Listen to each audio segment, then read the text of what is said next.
Revisited this week takes us to a road in Tripoli in the north of Lebanon. A road that has seen extreme violence due largely to a war not even within Lebanon but in neighbouring Syria. In fact, the road is even called Syria Street.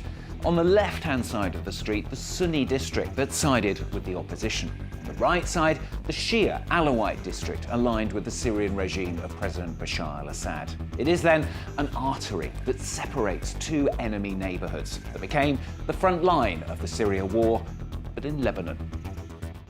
The Syrian civil war itself broke out in 2011, inspired by the Arab Spring uprisings. The confrontation, according to different estimates, seeing from 300 to 500,000 civilians killed. Today, it is at a stalemate, with much of the north of Syria still no longer controlled by the central government.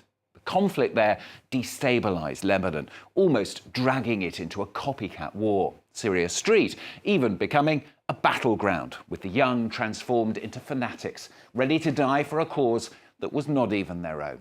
Nowadays, some semblance of calm has returned. The divided communities once again learning to live together. But it is a fragile peace, with the scars hard to heal. Well, Wissam Sharaf and Rami Aisha revisit Syria Street for France 24.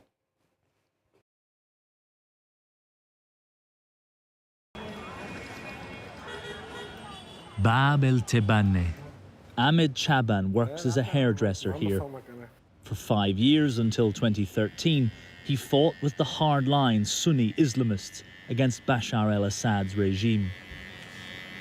Jabal Massen were our enemies. Their side wanted to kill all of us. We couldn't let them do that, so we fired back. 2,500 rounds.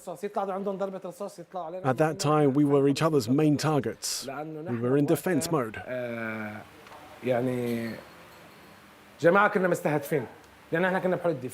Look, sometimes we were standing here. I was looking after customers, styling hair, and all of a sudden, bang, bang, gunfire. I sent the customer home, took my jacket, picked up my rifle. I opened up the door and off we went up there. It was war. That all happened regularly. We set up this secret door for protection. This door, now blocked, led to the Piccadilly Cinema, one of the many cinemas in the city reduced to rubble. Through these holes, the fighters of Bab el-Tebanne had a direct line of sight to their enemies. This was once a cinema, but it became a war zone, one of the main battlegrounds for sniper fire.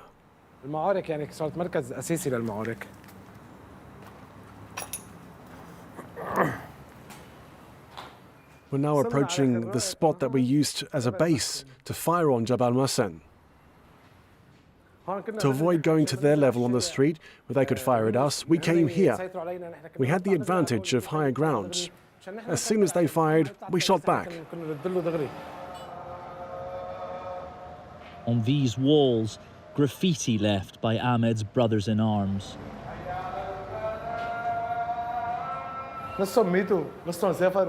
Half of them lost their lives. Others left the country. This one left, and most of these died. I lost many friends. What a pity they had to die so young. It makes me sad. I've buried my best friends. I've lost so much time. I was injured and I made my mother cry. What a shame.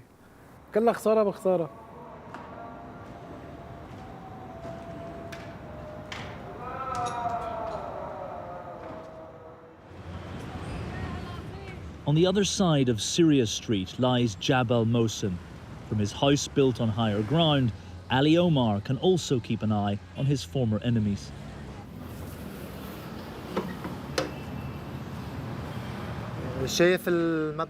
Can you see the brick building with white on top?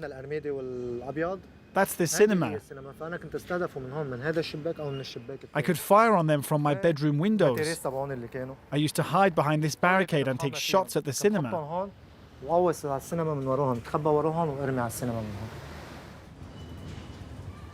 Just like Ahmed, Ali was a fighter. Just like him, he was injured, arrested, and sent to prison. After his release, he had to adapt to the fragile peace his country now enjoys. Ali now runs a hookah bar, a pastime more than a job. It helps to keep his mind off the past. We were brainwashed. We were told that if we didn't defend ourselves, they would take our houses and kill us. We were told our mothers and fathers would die before our very eyes. They managed to convince us. I was young, perhaps too young, and I liked firearms. When I was given a rifle and ammunition for free, I thought it was great. Just like Ahmed's, Ali's house had a secret door. Over here, we had access to the army positions, and through there we had an exit route. I was hoping never to open this door again. I opened it just to show you. It reminds me of what we went through. And all that I remember is the bad. I can't even recall one good thing. In Jabal Mohsen, normal life has returned. Have a coffee, play cards, that type of daily routine in this area was unthinkable a decade ago.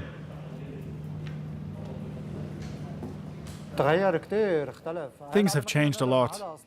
During the war, we could not even sit here during a truce. It was far too exposed. On Syria Street, former fighters can talk freely about their past lives, largely thanks to one woman, Leah Baroudi, who graduated from a top business school in France. She left her career as an international trade advisor to return to Lebanon and help rebuild communities. When the conflict was raging between 2008 and 2015, no one could move freely. The fighting was intense. Today, things are back to normal. People walk easily between neighbourhoods, and there are people outdoors once again.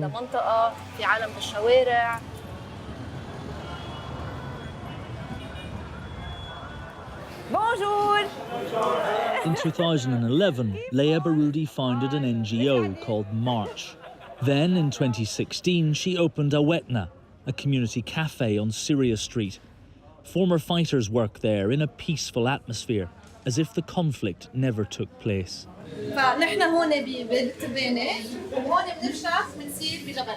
In this highly symbolic place, Leah Baroudi works at reintegrating ex-prisoners and former paramilitaries into society, a hard task as many have such a troubled past. What these men have in common is their suffering. They saw war, death. They were fighters here, in Syria or elsewhere. Most are suffering from post-traumatic stress disorder. Because they grew up with violence, they became desensitized to many things. Here we try to reconnect them to their feelings.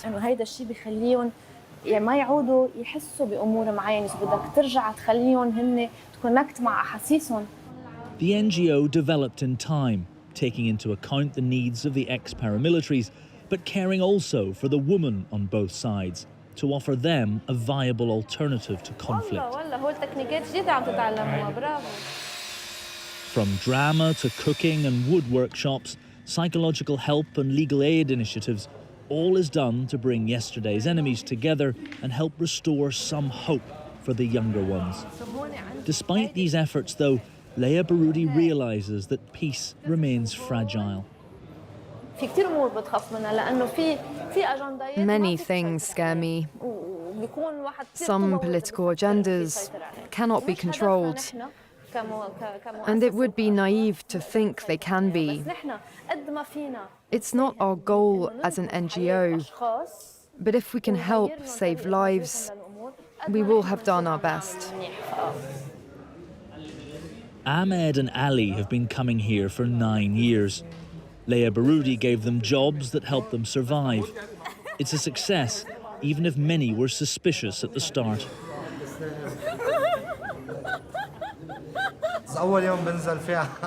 On the first day, I arrived here and came face to face with Ahmed. We had a troubled past. I was in shock. I thought he was here to kill me, that he was going to shoot me.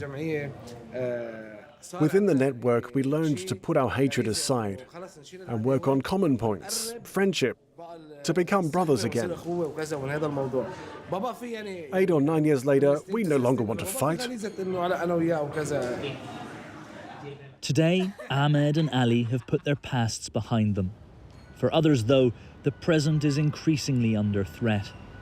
In the last 4 years, the economic crisis has worsened. No one has been spared. The country is in ruins. The currency has lost its value. In areas like these, where unemployment was rife, the downturn has hit even harder. Bilal Zogbi is unemployed and has 2 children. He recently paid a smuggler to take him and his family to Europe by sea. But then his past caught up with him. I sold my furniture and the house to pay for the trip. And as I was about to leave, I was stopped. Since the conflict, I've been a fugitive. So I was arrested and sent to prison for 1 year. The money from the house and the furniture paid for prison expenses and for a lawyer. I lost my house, my furniture. I lost everything. Bilal lives with 13 other people in this flat that bears all the marks of past fighting. The windows overlook Syria Street. On both sides there were barricades. They were shooting at each other. And this apartment took all the fire. It would take at least $5,000 to $10,000 to get it looking like a home again. If I could find some work to raise some money, I'd go back. My decision was because there's no work here. It's disgusting. I'd rather we all die at sea than die every day here. We die 2,000 times a day here. I can't even buy diapers and milk for my 2 children. Despite his situation, Bilal says he's put the past conflict aside. There is a greater danger that goes beyond the reach of both communities. Our biggest enemy is the economic crisis, the poverty. It unites the inhabitants of Bab el-Tabani and Jabal al-Mawsin.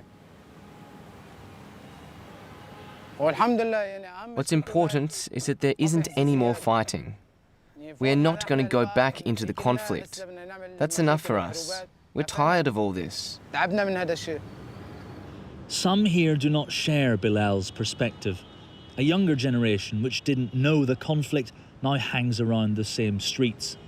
With a deepening economic crisis, drugs and weapons are back. Syria Street has a security problem once again. A young man agrees to talk about it, but wants to stay anonymous. He's only 20, but shows off his scars like trophies. I got stabbed here. When it happened, I realized I had to protect myself, so I bought this. It's a pistol, the least I could do. Hardly anything, $150 for a Turkish-made pistol. This is worth around $1,000. Today on the street, you come across a lot of people on drugs. Instead of being afraid, keep your gun in your waistband and no one will cross you. No, if they could protect us, all this would never have happened.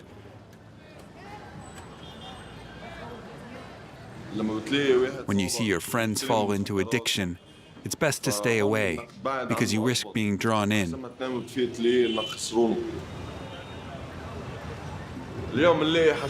Today you'll find cannabis, Captagon, ephedrine on the street. People take all these drugs to forget everything.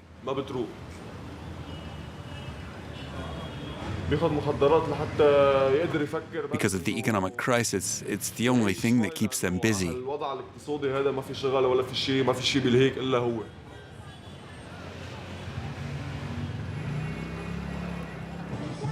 On Syria Street, Leah Baroudi has organised a festival to bring young people from both communities together, along with members of the army. Soldiers are again trying to act as a catalyst for a sense of unity. The objective of this festival is to counter the circulation of drugs and weapons on the street, to restore security and peace to the area. The most remarkable thing is the convergence of former enemy factions, be that the army or Jabal al-Mawsin and Bab el-Tabani. كانوا يشوفوا عدو ولا إن كان جبل محسن وبابة الثاني.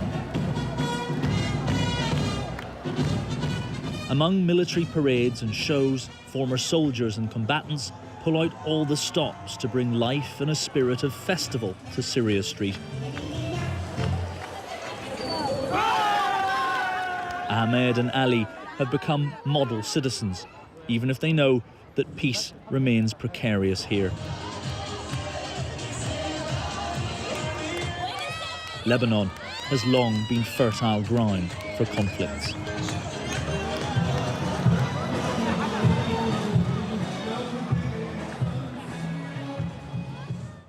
Wissam Sharaf and Rami Aisha revisiting Syria Street for France 24. Well, that's all from this week's edition. Of course, you can catch it again and all the previous editions as well on our website at france24.com. More news coming up for you in just a moment. Thanks for watching.